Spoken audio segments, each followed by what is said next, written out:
सब खाना वाली आई खाना वाली आई Singing by Sonu Sajan Yadav. काला साधनाई सरस्वती माई के घर में करम पूजाई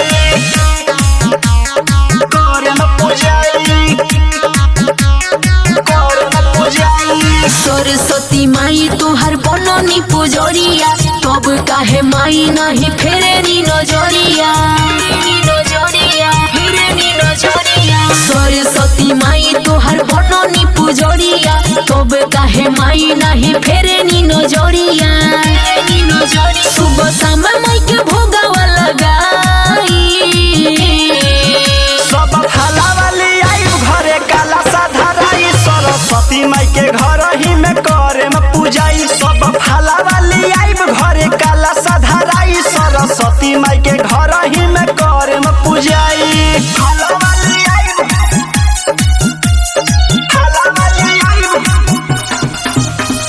काला साधनाई सरस्वती माई के घर ही में करम पूजाई करम पूजाई। आज लेना माई तो से मोमनी ना कुछ हो, बीड़ा वाली मैया दी है सब कुछ हो सब कुछ हो दी है सब कुछ हो।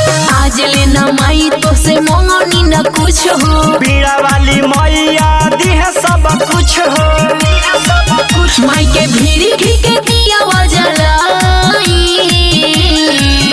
सब खाला वाली आई घरे काला साधनाई सरस्वती माई के घर ही में करम पूजाई। सब खाला वाली आई घरे काला साधनाई सरस्वती माई के घर ही में करम पूजाई। खाला वाली आई खाला वाली आई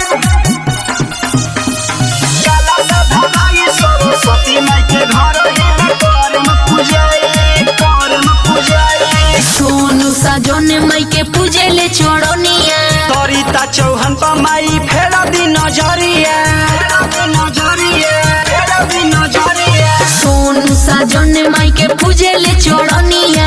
तोरीता चौहन पर माई फेरा दी नजरिया राइटर दिलीप माई के पूजा कराई, सब खाला वाली आई घरे काला साधनाई सरस्वती माई के घर ही में करम पूजाई। सब खाला वाली आई घरे काला साधनाई सरस्वती माई के घर ही में करम पूजाई। महादेवा रिकॉर्डिंग स्टूडियो पटना।